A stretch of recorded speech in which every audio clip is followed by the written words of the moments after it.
Hello, we're back. Hi, it's Miracle Mom and Michael. I think you can all tell who's who, right? This is not Michael over here, and this is not Miracle Mom over here. Um, so welcome back, and hello to our fans, the friends of Mom and friends of mine. Uh, Mom mentioned a book, and she had something to say about it. So I'm gonna toss it to Mom here, and then I'll pick up and babble on endlessly. But this is one of our first segments called Hollywood Shop Talk, and Mom has the first word in this segment. Go ahead, Mom. Well, you sort of have to be following along. Go look at those other segments because it leads right into this, or you may not get it. But Now this Michael did. this would be a good standalone segment for sure. Oh, okay.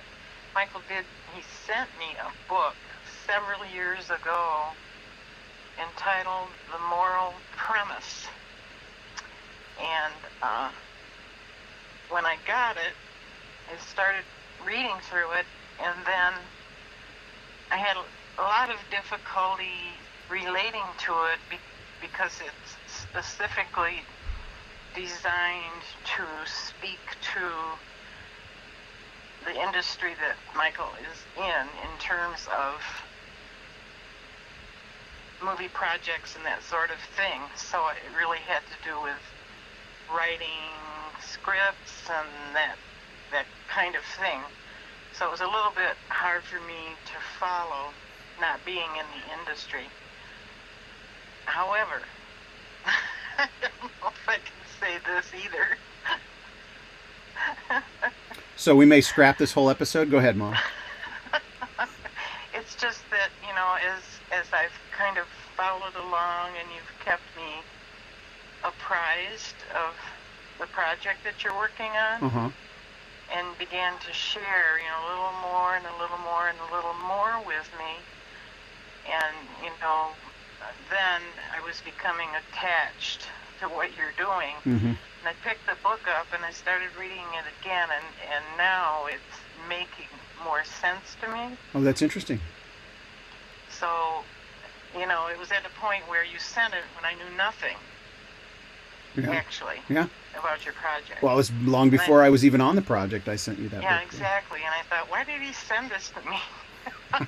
this is this is not my genre, so to speak. And now it's been a couple of years now, and along the way, the more information you let me have, the book has been. I didn't really even understand what the moral premise meant until you finally shared with me a very important part of your project. Then, when I reviewed that and read that, and I thought, wow, boy, there it is. Hmm. There it is, a moral premise. And it was just amazing. Well, I completely forgot that Sticking to it. I completely forgot that I'd sent you that book. But Oh, yeah. I remember now, obviously sending it to you and why. And I just essentially a quick overview of the book is first of all, the author of that book is a Christian. It's not a Christian screenwriting book, but the author Well, is actually a Christian. It's a book that's highly respected in Hollywood, and what it essentially uh, the guy, his name escapes me at the moment, but the I've guy, got it. You want it? yeah, let's name drop here. Stanley Williams. Stanley Williams. So Hmm. he is. I think Will Smith uses him all the time to script doctor some of his movies. Um, Oh, so, okay. he's known in the industry. He's recognized, and but my understanding of what he did in writing this book was he just did research. He set out to determine if there is a formula to storytelling, like which movies or is there a pattern in the most successful films. So he set out to look, watch the most successful, critically acclaimed and blockbusters. I think he might have focused more on the money making, maybe, because You could just watch movies endlessly, but he researched story structure in the highest grossing films through time to see if there was a pattern, and he found that there was a pattern, and a lot of the pattern is found in a lot of other screenwriting books. There's a structure. Some people will say, "Nah, just sit down and write what comes to your heart, whatever comes to your mind," and some people do that, and Yeah. inevitably, if people that don't really follow the structure end up writing a script that ends up being successful, inevitably the structure is there, right? They may have in many cases, writers will stumble into the proper structure unwittingly, like not planning it ahead of time. I think that's the exception to the rule. But in a film, you have to have proper storytelling structure in a 2-hour feature film format. There is a formula. You have to take your audience member, you have to take your viewer on a journey. They have to root for your character. Your character has to have a goal. He has to have a moral dilemma. He has a goal, and then that's thwarted, and then his goal changes, and so there's these moments that have to happen. It's down to almost a science where these things have to happen. You divide your film up into 4 sections. You've got Act 1, Act 2A, Act 2B, and Act 3, and those are all supposed to be about the same length, and different things have to happen at different times. And your character, not just your character, but all of your characters have to have an arc to their story. And not to get the book. It's if you, I will recommend it to anybody who wants to be a screenwriter. Yeah. But Sure. it was recommended to me by a very good friend of mine, Brian, who's actually watched some of our segments here. He is a screenwriter. Okay. He's a produced screenwriter. He's had a couple of his scripts made into films, and he recommended that to me a long time ago, back around the time where I sent the book to you. So I read it, and I decided, well, this next script I write, I'm gonna apply it. I'm gonna use this book, and try and follow every point that he makes, and I'm gonna put it into this story. So I wrote this script, and it turned out way better than I expected, because originally I thought, this will just be kind of a concept, an art house idea. I was trying to have a couple of Hollywood terms are high concept and low budget. Those are, if you can do high concept, low budget, you'll be the best writer there is. If you can do something that's intriguing, engaging, and relatable to people on a shoestring budget, the studios will be happy with you. Well, studios don't really make small movies anymore. The independent filmmakers will be happy with you. So what I did is I wrote this one script, and it had like 3 characters in it, and it was high concept, and I applied that. And then I realized that I had there was a guy at my church that was a very, very successful writer and producer in Hollywood. That I'm going to try not to name drop here on this. When it's people that I know, I'm going to avoid their names for the time being. But this guy created two huge sitcoms from the 90s, and he's a godly Christian guy, and he happened to go to my church, and I'm like, man, I'd love to get this script into his hands, not to produce, because he's a sitcom guy. He's done some films, but his films are comedies and stuff. And my script was sci-fi, and so I wanted to get my script into his hands, not thinking, maybe he'll produce it. I just wanted his opinion of my writing, because at the time I was in post-production. I was an editor and working on my writing on the side, and trying to develop my skill. And if there's a guy that's been in the business and successful for 4 decades, that's a good guy, good sounding board. So first step was I went to my pastor. He knows the guy. It's kind of, you can't just walk up to a guy and say, hey, will you read one of my scripts? You got to you got to kind of be tactful and go through the proper channels. Right. And that, anybody that's watching this that wants Hollywood advice, I'm spitting it out there. This is my experience. This is what I'm going through. I'm telling you what's worked for me so far. And so I went to my pastor. There's some advice. If you want to succeed in Hollywood, go to your pastor. Well, but my pastor was friends with this guy. The guy was in a Bible study at my pastor's house, etc. And so I asked him, I said, hey, do you think there's any way I could get a script into his hands? And he's like, well, I'll ask. I'm like, oh, good. So the guy has a reader. So anybody who's, at his level in Hollywood will have, basically there's a chain of command. Basically there's all of, the guy's probably got 1,000 people a week trying to get a script on his desk. And so he has to have some filtering process. So he has a reader.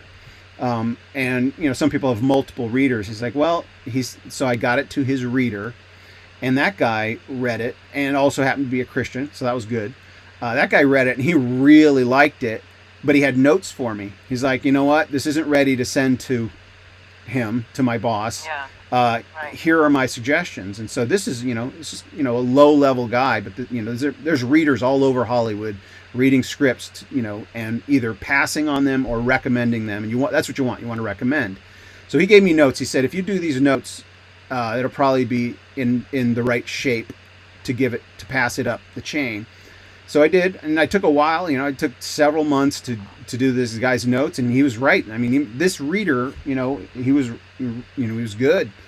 Did the notes. He said, yeah, send it up. And so I got it into the hands of this big successful producer writer guy, and this is the first script that I'd applied the moral premise, that teaching technique. First, I'd written a couple scripts before that, but this was the first one that I applied that to. So the guy read it, and I had a coffee with him, and he loved it. And you were surprised. Well, what happened was because for me it was like, if I can't write, if I'm not, I know I'm a good editor. I can sit in a dark room and cut something together and put music under it and make it interesting. But writing is a whole nother skill. Editing is editing is the end of the process. Writing is the beginning of the process. And I'm like, well, Yeah. maybe I'll just stick to editing. And so this guy's opinion, I was nervous as all get out. Like my future as a writer is in this guy's hands. Just the fact that I got it into his hands to read is a success. But now his opinion is, Yeah. and when you're an artist and somebody else is an artist in the same field and they recognize your talent, it just changes your relationship with them. So my relationship with this guy went from, just somebody you see in passing on a Sunday morning to he became my mentor. Awesome. Like every time I meet with this guy, it's not like I can meet with him every week. It's like the guy's a busy guy. And so it's few and far between, but it has to be real important if I'm reaching out to him for a meeting. That every time I've met with him, I hung on every word. I processed it. Sometimes it's, I mean, he doesn't mince words. He has no reason to puff me up. There's Right. the number one advice I give to people that are trying to get into Hollywood, the number one advice, and this is something that I heard a long time ago, if you can find satisfaction in any other career, do it. Go for it. Like if you can genuinely find personal fulfillment and satisfaction in any career outside of Hollywood, go do that. Yeah. and if you can't, if you realize that there's something inside of you that you're driven to, and you have to be ready for rejection because you're surrounded in this town by millions of other people pursuing the exact same thing, you're going to get rejected. And so this guy has no reason to fill my head with lofty ideas. And but so some of his words were words of caution and discouragement, and and I took them all as life giving, as iron sharpens iron, Yeah. and so using that book, the moral premise, got me a mentor. Yeah. See, it's a God thing. Yeah. So, any final words, Mommy? Anything else you want to say about that book, or? Uh, No, no final words. Just I'm glad I've got the book. Glad you sent the book. I wasn't sure when I got it, but now I know. like, what the heck? Well, let me say one other thing about that book.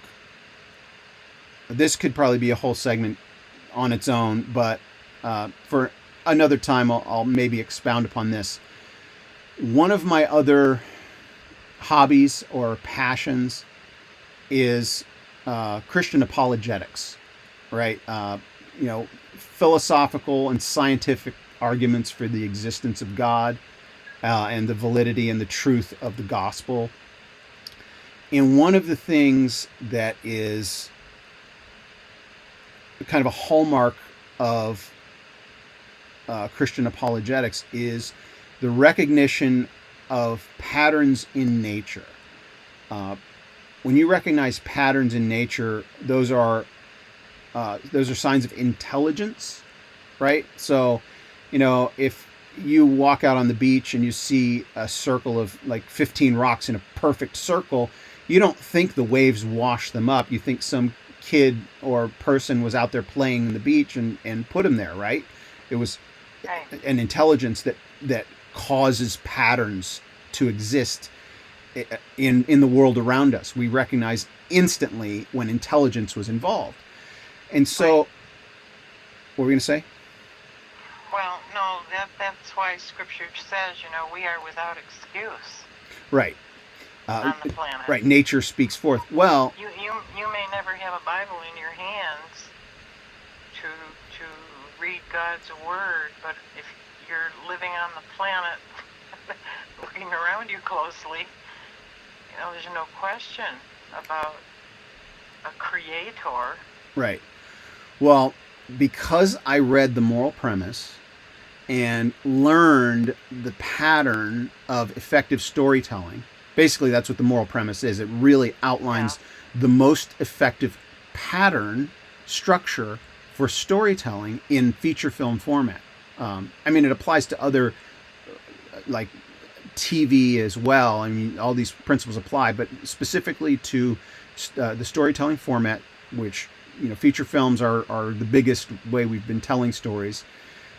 Because I was familiar with that pattern, when I came to the project that I'm working on right now, and the source material, I won't disclose it right here and now. We'll unfold this gradually, but I wrote a script based on one particular piece of historical writing, and it's a certain length, and it's an account of events in a person's life, and it was just this person that wrote down these things that happened historically, and I verified it. I've gone to archives in all over Europe and in the United States to verify that the events actually happened, that this person was there, etc. This person just wrote down his account of these events, and the pattern was there.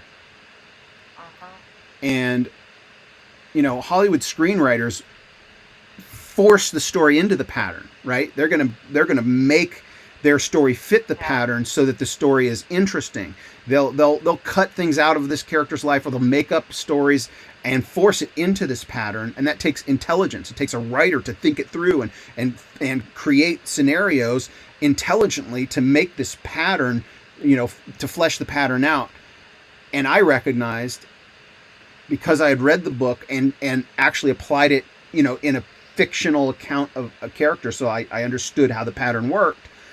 When I came to this other source material, the pattern already existed.